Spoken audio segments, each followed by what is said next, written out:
Perkenalkan kami dari kelompok 2. Nama saya Agin Cindra Payapo, NIM 22010136.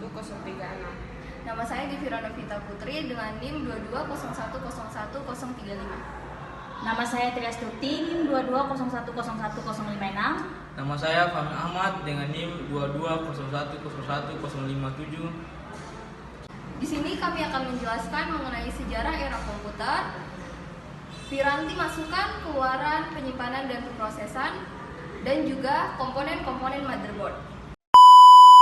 Assalamualaikum warahmatullahi wabarakatuh. Perkenalkan, nama saya Triastuti, NIM 2201011056. Di sini saya akan menjelaskan tentang era sejarah perkembangan komputer. Ada 4 era sejarah perkembangan komputer. Yang pertama, era awal hitung numerik. Yang kedua, era komputasi analog atau mekanik. Yang ketiga, era analitik. Dan yang terakhir, era komputer modern. Era awal hitung numerik.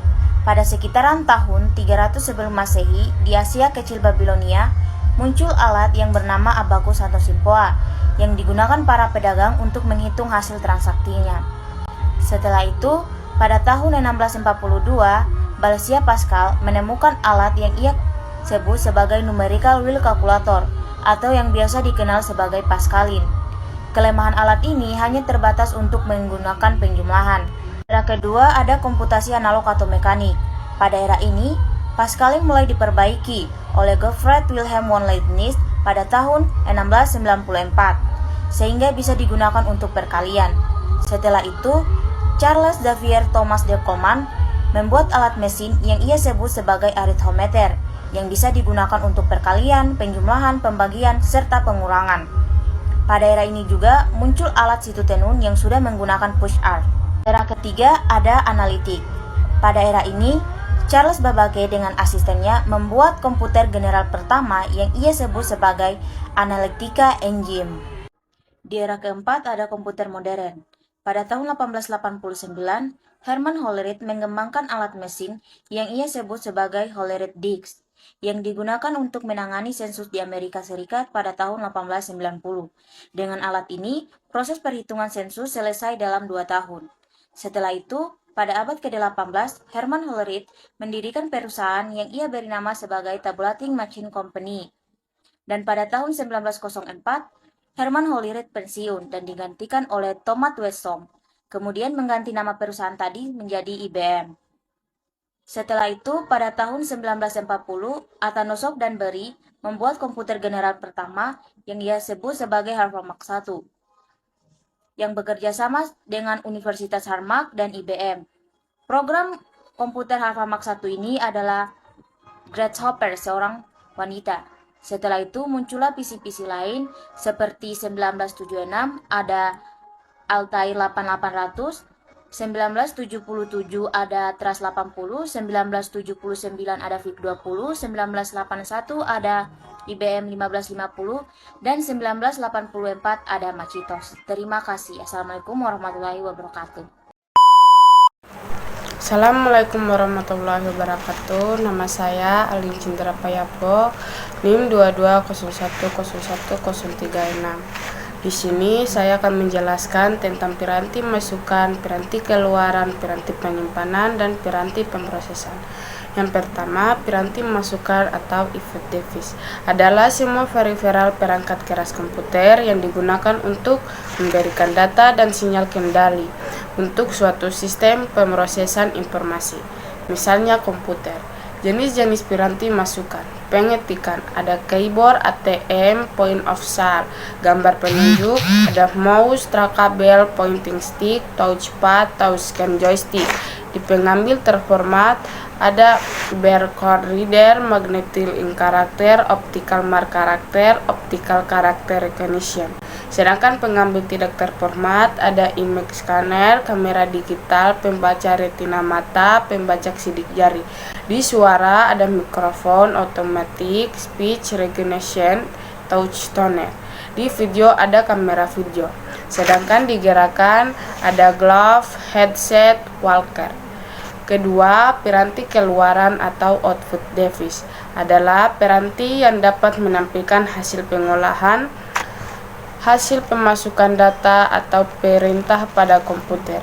Apa saja yang termaksud perangkat keluaran? Antara lain ada monitor, speaker, printer, proyektor, dan plotter. Ketiga, piranti penyimpanan. Piranti penyimpanan itu merupakan media penyimpanan data pada komputer. Menyimpan data komputer dibagi menjadi dua, yaitu internal dan eksternal. Internal, memori jenis ini dibedakan menjadi dua, ROM dan RAM. Selain itu, terdapat pula memori yang disebut cache memori, CMOS, DRAM, DIMM. Eksternal merupakan memori tambahan yang berfungsi untuk menyimpan data atau program. Contoh, hard disk, flash disk, CD drive, floppy disk, sama compact disk. Yang keempat, piranti pemrosesan. Ada perangkat keras atau hardware pada komputer yang mempunyai fungsi vital, yaitu menjadi otak bagi komputer. Untuk menjalankan sebuah program yang kita jalankan, ada beberapa perangkat pemrosesan dalam komputer, antara lain CPU, motherboard, RAM, power supply, VGA atau video grip, adapter, dan sound card. Terima kasih, itulah penjelasan saya tentang. Assalamualaikum warahmatullahi wabarakatuh. Ibu dosen dan teman-teman sekalian, perkenalkan nama saya Fahmi Ahmad dengan NIM 2201010057. Di sini saya akan menjelaskan tentang pengertian motherboard dan komponen motherboard. Pengertian motherboard. Motherboard adalah papan sirkuit dengan sejumlah soket dan slot yang digunakan untuk menghubungkan berbagai perangkat keras pembangun komputer. Perangkat keras yang dimaksud adalah CPU, RAM, hard drive, dan video card, sehingga komputer dapat bekerja sebagaimana mestinya. Berikut ini saya akan menyebutkan komponen motherboard beserta fungsinya. Yang pertama, soket prosesor. Soket ini merupakan tempat di mana prosesor dipasang. Jenis soket yang menentukan prosesor apa yang bisa dipasang pada soket tersebut. Yang kedua, slot memori. Slot ini digunakan untuk memasang memori utama komputer. Yang ketiga, NOR bridge.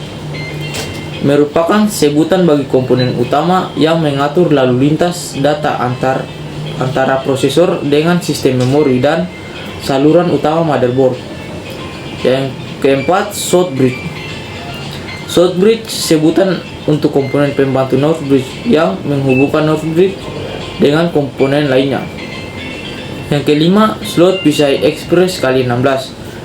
Merupakan slot khusus yang bisa dipasangi kartu VGA generasi baru. Yang keenam, slot PCI Express x1. Merupakan slot untuk memasang peripheral lainnya selain kartu VGA. Yang ketujuh, slot AGP. Merupakan slot khusus untuk memasang kartu VGA generasi sebelum adanya slot PCI Express.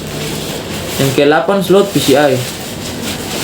Merupakan slot umum yang biasa digunakan untuk memasang kartu dengan kecepatan di bawah slot AGP dan PCI Express. Yang ke-9, BIOS. Merupakan program kecil yang dimasukkan ke dalam IC ROM untuk menyimpan konfigurasi dari sebuah motherboard. Yang ke-10, baterai CMOS. Baterai khusus untuk memberikan data pada BIOS. Yang ke-11, port SATA. Merupakan antarmuka untuk media penyimpanan generasi terbaru. Yang ke-12, port IDE. Merupakan antarmuka media penyimpanan sebelum generasi SATA. Yang ke-13, port power, yaitu port untuk memberikan daya kepada sistem komputer. Dan yang ke-14 ada back panel, merupakan kumpulan port yang biasanya diletakkan di belakang casing atau wadah komputer PC. Yang ke-15 ada port mouse, untuk menghubungkan mouse ke komputer. Yang ke-16 ada port keyboard, untuk memasang keyboard. Yang ke-17 ada port paralel, untuk memasang peripheral kecepatan rendah dengan lebar data 8 bit. Yang ke-18 ada port serial, digunakan untuk memasang peripheral kecepatan rendah dengan mode transfer data serial. Yang ke-19 ada port SPDIF, digunakan untuk menghubungkan komputer dengan peripheral audio seperti home theater. Yang ke-20 ada port firewire untuk menghubungkan peralatan eksternal seperti video capture dan streaming video. Yang ke-21 ada port RJ45 digunakan untuk menghubungkan komputer dengan jaringan LAN. Dan yang ke-22 ada port USB digunakan untuk antarmuka dengan peripheral atau peralatan eksternal generasi terbaru. Dan yang terakhir ada port audio digunakan untuk menghubungkan komputer dengan sistem audio seperti speaker dan mikrofon. Itulah penjelasan dari saya.